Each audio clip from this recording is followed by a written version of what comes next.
The taste of your mind. Kiwi ice cream. Chill the fun. സങ്കടപ്പെടുത്തുന്ന വാർത്ത. രാജ്യതലസ്ഥാനം കത്തുന്നു. വളരെ വിഷമമുണ്ടാക്കുന്ന വാർത്തകളാണ് ഇപ്പോൾ രാജ്യതലസ്ഥാനത്ത് നിന്ന് ലഭിക്കുന്നുള്ളത്.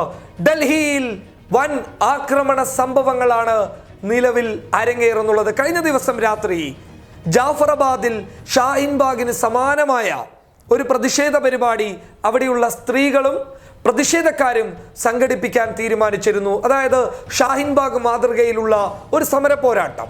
പക്ഷേ അതിനിടയിലേക്ക് പൗരത്വ ഭേദഗതി നിയമത്തെ അനുകൂലിക്കുന്ന BJP പ്രവർത്തകരും RSSകാരും കടന്നു കയറിയിട്ട് ആക്രമണാന്തരീക്ഷം സൃഷ്ടിക്കുകയും വലിയ രീതിയിലുള്ള പ്രശ്നങ്ങൾ കഴിഞ്ഞ ദിവസം രാത്രി ജാഫറാബാദിൽ ഉണ്ടാവുകയും ചെയ്തിട്ടുണ്ട്. അതിനെ ഏറ്റുപിടിച്ചുകൊണ്ടാണ് ഇപ്പോൾ മോജ്പൂരിൽ പ്രശ്നങ്ങൾ നടക്കുന്നുള്ളത്. ഇത് ഡൽഹിയുടെ വടക്ക് കിഴക്കൻ മേഖലയിലാണ് നിലവിൽ ആക്രമണ സംഭവങ്ങൾ അരങ്ങേറുന്നുള്ളത്. ഈ ആക്രമണ സംഭവത്തിനിടയിൽ, അതായത് പൗരത്വ ഭേദഗതി നിയമത്തെ അനുകൂലിക്കുന്നവരും എതിർക്കുന്നവരും തമ്മിലുണ്ടായ ഏറ്റുമുട്ടലിനിടയിൽ ഒരു ഹെഡ് കോൺസ്റ്റബിൾ കൊല്ലപ്പെട്ടിരിക്കുന്നു. കല്ലേറിലാണ് ഹെഡ് കോൺസ്റ്റബിൾ കൊല്ലപ്പെട്ടത്. അദ്ദേഹത്തിന്റെ പേര് രത്തൻ ലാൽ എന്നാണ്. അദ്ദേഹത്തിന് ആദ്യം ഗുരുതരമായ പരിക്കുണ്ടായിരുന്നു. എന്നാൽ പിന്നീട് ആശുപത്രിയിൽ എത്തിച്ചതിന് ശേഷമാണ് അദ്ദേഹം മരണപ്പെട്ടത്. അദ്ദേഹത്തിന്റെ മരണത്തിൽ വലിയ ദുഃഖം തന്നെയാണ് രാജ്യത്തിനുള്ളത്. പക്ഷേ പ്രശ്നക്കാർ യഥാർത്ഥത്തിൽ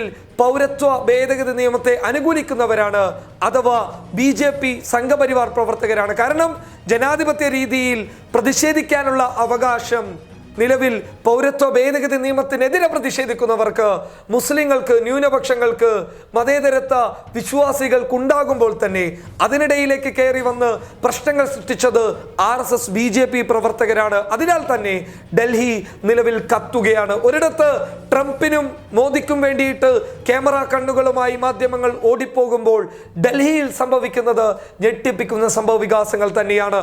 RSS BJP പ്രവർത്തകർ തോക്കുമേന്തിയിട്ട് തെരുവിലിറങ്ങിയിട്ടുണ്ട് എന്നുള്ള വിവരങ്ങൾ ലഭിക്കുമ്പോൾ നമ്മളൊക്കെ പ്രതീക്ഷിച്ചതുപോലെ തന്നെ ഡൽഹിയിൽ എന്തും സംഭവിച്ചേക്കാം. കാരണം ഷാഹിൻബാഗ് അവർക്ക് തലവേദനയാണ്.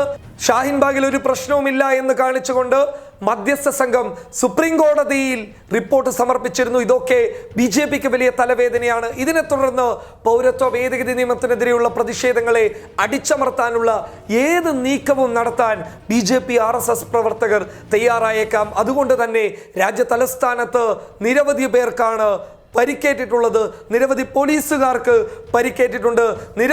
നിരപരാധികളായിട്ടുള്ള പൗരത്വ ഭേദഗതി നിയമത്തിനെതിരെ പ്രതിഷേധിക്കുന്നവർക്ക് പരിക്കേറ്റിട്ടുണ്ട്. അവരൊക്കെ ചില ആളുകൾക്ക് ഗുരുതരമായിട്ടുള്ള സാഹചര്യമാണുള്ളത്. അങ്ങനെ രാജ്യത്ത് ട്രംപ് വന്ന ദിവസം തന്നെ വലിയ രീതിയിൽ പ്രതിഷേധങ്ങൾ ആളിക്കത്തുമ്പോൾ, അതിനിടയിൽ ആക്രമണ സംഭവങ്ങളും ആളിക്കത്തുമ്പോൾ വല്ലാത്ത വേദനയിലാണ് രാജ്യമുള്ളത്. എന്തായാലും ഡൽഹിയിൽ നിന്നും പുറത്തു വരുന്ന റിപ്പോർട്ടുകൾ അത്രത്തോളം മനസ്സിന് സുഖം നൽകുന്ന റിപ്പോർട്ടുകളല്ല. News desk public Kerala.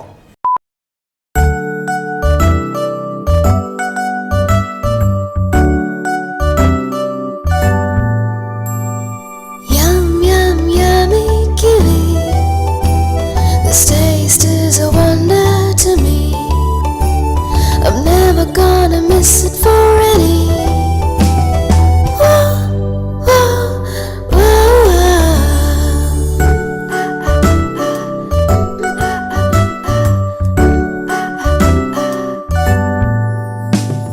Yum, yum, yummy kiwi. The taste of your mind. Kiwi ice cream. Chill the fun.